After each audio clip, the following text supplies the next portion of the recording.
வணக்கம். ஆகாஷவாணி. மாநில செய்திகள் வாசிப்பவர் சத்யநாராயணன். தலைப்புச் செய்திகள். காலநிலை மாற்றங்களை எதிர்கொண்டு நல்ல மகசூல் தரும் வகையிலான 109 பயிர் ரகங்களை பிரதமர் திரு நரேந்திர மோடி புதுதில்லியில் இன்று வெளியிட்டார்.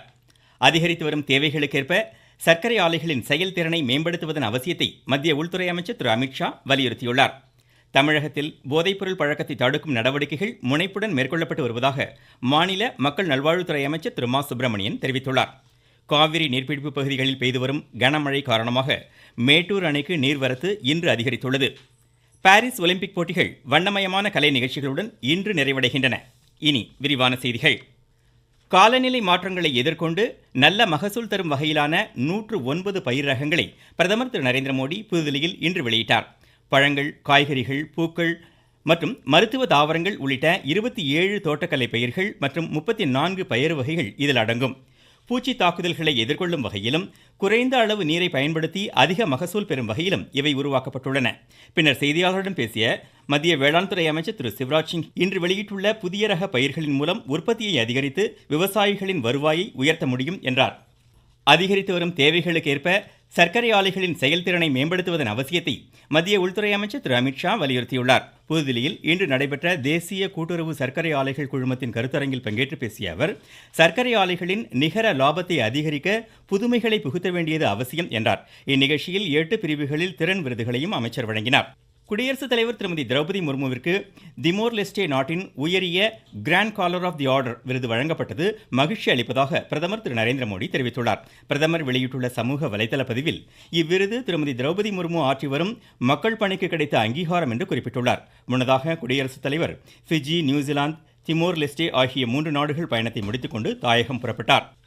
முன்னாள் மத்திய வெளியுறவுத்துறை அமைச்சர் நட்வர் சிங் மறைவிற்கு பிரதமர் திரு நரேந்திர மோடி இரங்கல் தெரிவித்துள்ளார். பிரதமர் வெளியிட்ட செய்தியில் நாட்டின் வெளியுறவு கொள்கைகளில் அன்னாரது பங்களிப்பு அளப்பரியது என்று குறிப்பிட்டுள்ளார். நாடு முழுவதும் முதுநிலை மருத்துவ படிப்புகளுக்கான நீட் நுழைவுத் தேர்வு இன்று நடைபெறுகிறது. கணினி மூலம் நடத்தப்படும் இத்தேர்வை 2 லட்சத்திற்கும் அதிகமானோர் எழுதுகின்றனர். நீங்கள் கேட்டுக்கொண்டிருப்பது ஆகாஷவாணியின் மாநில செய்தி அறிக்கை.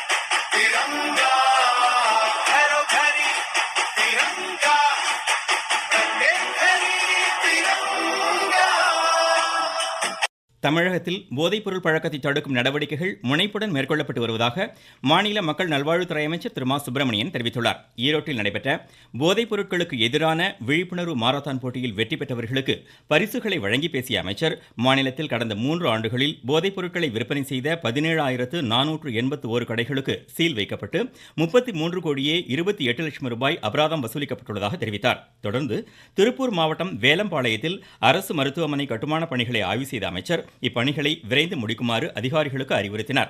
47 கோடியே 56 லட்சம் ரூபாய் மதிப்பில் கட்டப்பட்டு வரும் இம்மருத்துவமனையில் 100 படுக்கை வசதிகள், அதிநவீன அறுவை சிகிச்சை அரங்குகள், தொற்று கிருமி நீக்கும் கருவிகள் உள்ளிட்ட வசதிகள் ஏற்படுத்தப்பட்டுள்ளதாகவும் அடுத்த மாதம் இந்த மருத்துவமனையை முதலமைச்சர் திரு மு க ஸ்டாலின் திறந்து வைக்க உள்ளதாகவும் கூறினார். திருப்பூர் மாவட்டம் காங்கேயத்தில் மாவட்ட அரசு தலைமை மருத்துவமனை தரம் உயர்த்தப்படும் என்றும் அமைச்சர் கூறினார். தாராபுரத்தில் 24 கோடி ரூபாய் மதிப்பீட்டில் அங்கே இருக்கிற வட்டார மருத்துவமனை மாவட்ட அரசு தலைமை மருத்துவமனை ஆக தரம் உயர்த்துவதற்குரிய நடவடிக்கைகள் மேற்கொள்ளப்பட்டு அந்த பணிகள் நடைபெற்றுக் கொண்டிருக்கிறது. அதேபோல் காங்கேயத்தை பொறுத்தவரை அங்கே மாவட்ட அரசு தலைமை மருத்துவமனை 12 கோடி ரூபாய் செலவில் தரம் உயர்த்தும் பணிகள் நடைபெற்றுக் கொண்டிருக்கிறது. தமிழ் வளர்ச்சி துறையில் உதவி இயக்குனர் பணியிடங்களில் 50% முதுகலை தமிழ் பட்டம் பெற்றவர்களுக்கு முன்னுரிமை அடிப்படையில் ஒதுக்கீடு செய்யப்படும் என்று இத்துறைக்கான மாநில அமைச்சர் திரு மு பே சுவாமிநாதன் தெரிவித்துள்ளார். கோயம்புத்தூரில் செய்தியாளர்களிடம் பேசிய அவர், தமிழ்நாடு அரசு பணியாளர் தேர்வாணையம் மூலம் உதவி இயக்குநர்கள் நியமனம் செய்யப்படுவது இதுவே முதன்முறை என்றார். தமிழக அரசு ஊழியர்களின் ஓய்வு பெறும் வயது 62ஆக உயர்த்தப்படும் என்று வெளிவந்த செய்திகள் தவறானவை என்று மாநில அரசு தெளிவுபடுத்தியுள்ளது. இதுகுறித்த தீர்மானங்கள், ஆலோசனைகள் எதுவும் மேற்கொள்ளப்படவில்லை என்றும் விளக்கம் அளிக்கப்பட்டுள்ளது. அன்னையின் பெயரில் மரம் வளர்ப்போம் இயக்கத்தின் கீழ் நாடு முழுவதும் மரங்கள் நடப்பட்டு வருவதாக பிஜேபி மாநில தலைவர் திரு அண்ணாமலை தெரிவித்துள்ளார். திருப்பூர் மாவட்டம் அவிநாசியில் மரக்கன்றுகள் நடும் நிகழ்ச்சியில் இன்று உரையாற்றிய அவர், கடந்த மனதின் குரல் நிகழ்ச்சியில் பிரதமர் திரு நரேந்திர மோடி கேட்டுக்கொண்டதற்கிணங்க மரங்கள் நடப்பட்டு வருவதாக கூறினார். இல்லந்தோறும் மூவர்ண கொடியேற்றி அனைவரும் சுதந்திர தினத்தை கொண்டாட வேண்டும் என்றும் அவர் கேட்டுக்கொண்டார்.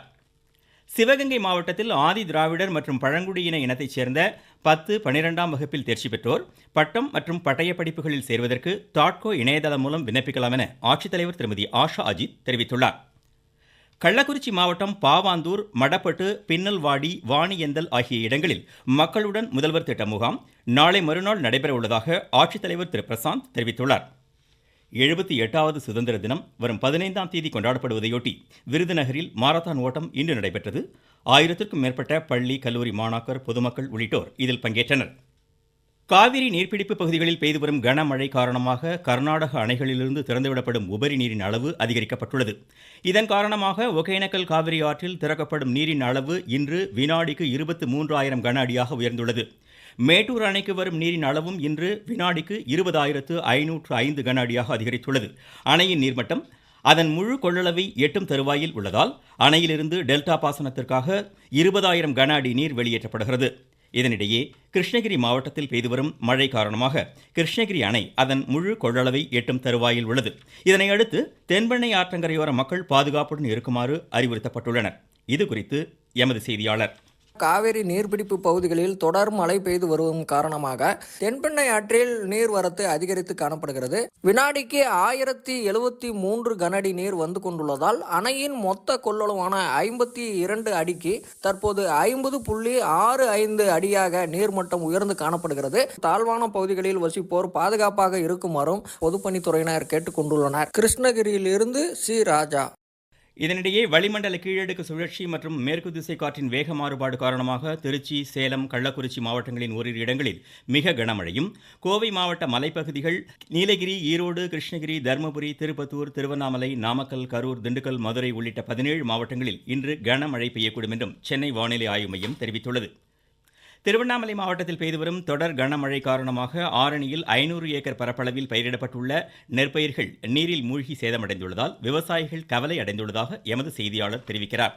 திருவண்ணாமலை மாவட்டத்தில் தொடர்ந்து பெய்து வரும் கனமழையால் ஆரணி பகுதியில் 500 ஏக்கருக்கு மேற்பட்ட நெல் பயிர்கள் நீரில் மூழ்கி சேதமடைந்துள்ளது. விவசாய தொழிலை பிரதான தொழிலாக நம்பி வாழும் திருவண்ணாமலை மாவட்டத்தில் நெல் மணிலா சாகுபடி அதிக அளவில் நடைபெற்று வருகிறது. அதிலும் குறிப்பாக ஆரணி பகுதியில் நெல் உற்பத்தி அதிக அளவில் நடைபெறுகிறது. மழையால் பாதிக்கப்பட்ட நெல் வயல்களை அதிகாரிகள் ஆய்வு செய்து சேதமடைந்த பயிர்களுக்கு அரசு நிதியுதவி வழங்க வேண்டும் என்று விவசாயிகள் கோரிக்கை வைத்துள்ளனர். நாகை மாவட்டம் வேதாரண்யத்தை அடுத்த ஆறுகாட்டுத்துறையைச் சேர்ந்த 4 மீனவர்கள் கோடியக்கரைக்கு தென்கிழக்கே மீன்பிடித்துக் கொண்டிருந்த போது கடற்கொள்ளையர்களால் தாக்கப்பட்டனர். இதுகுறித்து எமது செய்தியாளர்.